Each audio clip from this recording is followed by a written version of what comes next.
In this video, I want to share with you 5 retail arbitrage tips that have absolutely nothing to do with buying, but everything to do with success. So let's get right to it.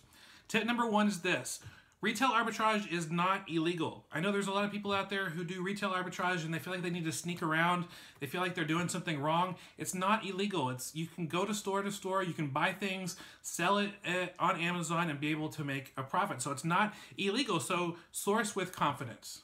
Tip number 2, if someone asks you what you're doing when you're out sourcing retail arbitrage, just tell them the truth. I mean, a lot of times I might be scanning something and someone's like, what are you doing? Well, I say, well, I'm looking up what they're selling for on Amazon. That's true. You don't have to go all into, I buy stuff here, I sell it on Amazon or whatever. You can just be a price comparison shopper or whatever.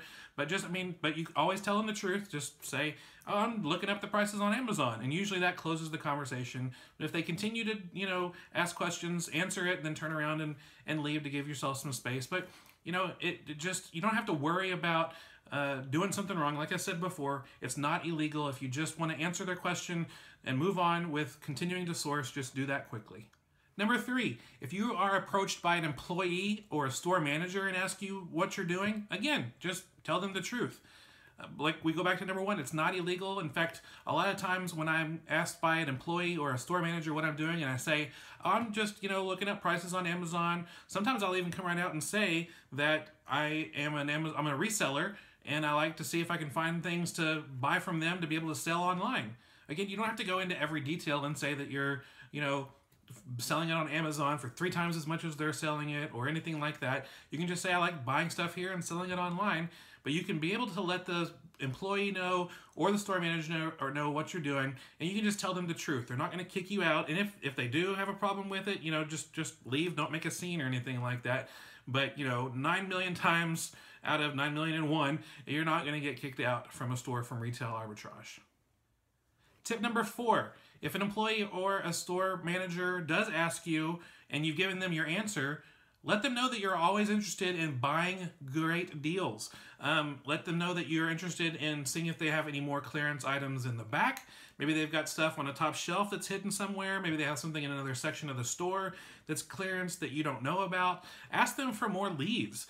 A lot of times I've been able to develop relationships with store managers, with area managers from certain stores, with employees who actually want me to come buy their stuff. They will make a deal for me knowing that I'm going to be able to buy a lot of stuff. I try to be like, hey, if I buy this whole shelf up here, can I get an extra percentage off? And sometimes they say yes. It never hurts to ask, and you're not going to insult them by asking for a percentage off.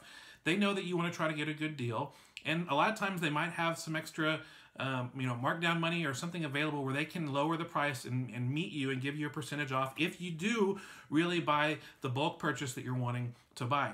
I have a few store managers that actually have their numbers on my cell.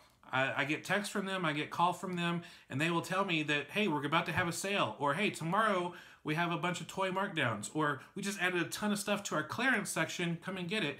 I've had one store manager let me know that they want me to come to their store. They have a storage a truck in the back of the parking lot of their store that they want me to come in and look around and see stuff that's been sitting there for over 2 years. I was like, I will be there. I'm on my way. And it was kind of dusty, but hey, that's toys that were still brand new that I was able to sell on Amazon that just have not been out on the store floor for 2 years, and that person just wanted to get rid of it. That employee wanted to get rid of it. So develop relationships. Be kind.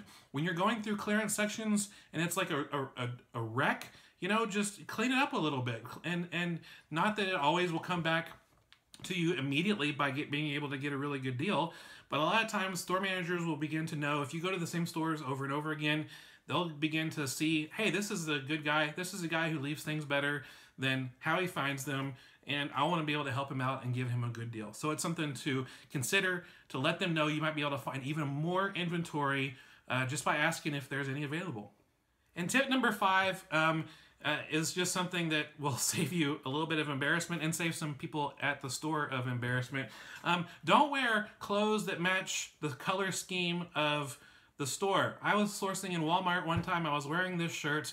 Now it's navy blue with yellow print. It has nothing to do with Walmart on it. I mean, this is a quote from the movie The Force Awakens. But a lot of people just see the color and the color of whatever the logo is and just assume that you're an employee, especially if you got a handheld device and you're scanning stuff. They might be thinking you're pricing things. They might not look at it in complete, with the complete picture, So like, don't wear those kind of clothes to Walmart. Don't wear a red shirt and khakis to Target. I mean, a lot of places have the same type of dress code for their employees, so don't wear the same thing. It will save you from embarrassment, save that customer from embarrassment, and it's a tip I want to make sure that you knew so you could be saved from that. Of course, there's been some times where the customer would ask me, hey, do you know where the dog food is? Because they think I'm an employee of Walmart or whatever, but I actually do know where it was. So I was like, oh yeah, it's over in the back corner, section 18 or something like that. So always be helpful. It always comes around. You reap what you sow. So just be helpful to other people. So those are 5 tips that work in almost every retail arbitrage store. I know that there's some stores out there that kind of frown on resellers coming to buy. And with those types of stores, I just don't use my tax exempt form. And so I'm still able to buy from those stores, even though a lot of them don't want to give us the tax exempt purchases. But there's tons of stores out there who are dying for you to come, buy their stuff, clean off their clearance shelves, clean off their inventory so they can put more newer stuff on their shelves to sell to their customers. And they want you to buy their stuff. And sometimes you can get a really good deal out of it. So those are 5 retail arbitrage tips that have not a whole lot to do with buying, but have a lot to do with finding success. And I hope this has been helpful for you. So that's all the time we have for today. Thanks so much for watching. If you want to give us a thumbs up below, that would be awesome. You can also subscribe to this YouTube channel so you make sure that you do not miss out on any of our upcoming free video trainings that we post all the time. And as always, come hang out with us at the blog, fulltimefba.com. If you subscribe, you get a couple free PDF downloads that will help your Amazon business just be a little bit easier. So come hang out with us, fulltimefba.com. I'll see you there.